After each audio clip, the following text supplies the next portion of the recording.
Hey, everybody, welcome. One of the things I try to do on the program is to keep you up to speed as to the things that our elected officials are doing.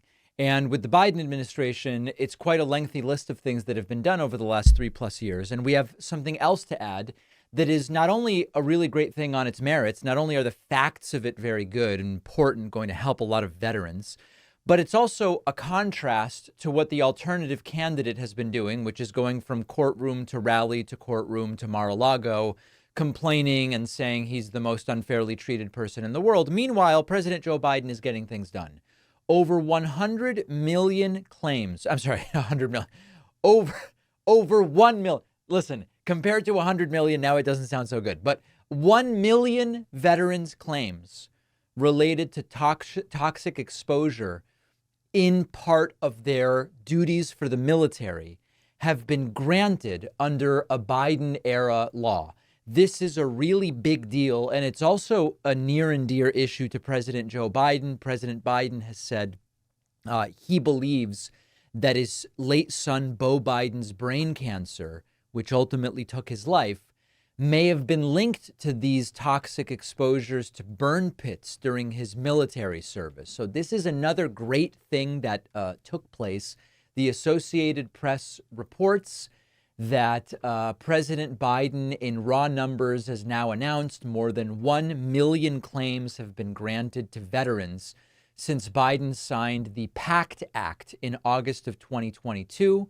That is about 888,000 veterans and survivors in 50 states who have already started to receive disability benefits under this law, close to $6 billion in benefits to veterans and survivors. So that's where we get over 1 million. It's 880,000 veterans, but in some cases, the veterans have passed away. And in those cases, the benefits go to the survivors. And this is a really, really great thing. It includes the exposure of veterans to burn pits. This is one of the most significant expansions of benefits and services to toxic exposed veterans in over 30 years. And it's expected that this is going to impact more than 5 million veterans overall and allow them to get services and benefits and to get them in a more timely manner. This also extends the period for post 9/11 combat veterans to enroll in VA healthcare from 5 years post being discharged to 10 years. That's another great thing. It's another way we're going to be able to take care of and provide benefits and services to veterans. And it also includes a 1-year open enrollment period for veterans who missed that window. If you're 11 years out, even though they've expanded it from 5 to 10 years, if you're 11 years out, you've already missed that window. It opens a 1-year window during which you can apply and enroll anyway. So there are 23 specific conditions involved here. This includes a variety of cancers, a variety of respiratory illnesses. You no longer need to prove that the illness is service connected to receive benefits. That can be medically tough to do. And the point here is, even though we may understand that in all likelihood, some of these conditions are service related, by the definitions, it can be hard to demonstrate it. The law says you no longer need to do that. So here is President Joe Biden talking about this, and then I want to say a little more about it. Since then, we've launched the biggest outreach campaign in VA history to make sure veterans in every state, territory, and area know what the law does. First, it expands eligibility for VA health care. Today, toxic exposed veterans who served during any conflict, not just the war in Iraq and Afghanistan, can enroll. Over 145,000 veterans are now getting care as a result of that one change. The law also provides regular toxic exposure screenings to catch problems early when they can be dealt with. It expands access to disability benefits, including monthly payments for folks who have fallen sick. We've made those benefits effective immediately. Immediately. The law is, look, the bottom line is people not being sure we'd get it done without a lot of complication. The law invests in new facilities, new research, more healthcare workers at VA hospitals. All right, so you get the point here. Now, if you really support the troops, which Republicans claim to do, what about fulfilling our commitment to the troops? And this is yet another way. I mean, this is long overdue, first of all. There is a promise made to veterans who choose to join a volunteer army.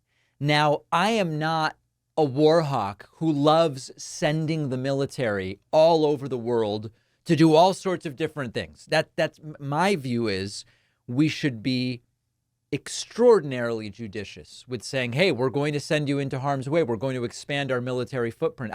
I'm against that in so many cases. I'm against many of the missions we have sent our troops on, the duration that we stayed in Afghanistan, the entire Iraq war.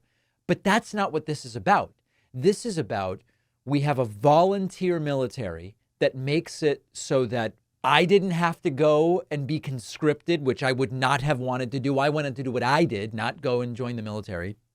And part of this is if you do choose to join and many of them risk their lives, not everybody is in combat situations, obviously, but many of them risk their lives. They, in many cases, postpone the eventual career that they will have as many members of the military, or not career military, until they retire. And then it's Republicans who say, hey, we support the troops. We're actually the ones who support the troops. There's no evidence of that whatsoever. And what we have seen since I've been closely following politics, which I would say is basically a year or two before the Iraq War is when I started closely following American politics. The right has claimed a monopoly on patriotism, which includes supporting the troops. But really what they've meant by that, usually until Trumpism, where now it means something different, but up until Trumpism, what Republicans meant by support the troops is when we send our military off on some mission, you blindly support the mission. You don't question the mission. And we saw a lot of this during the Iraq War.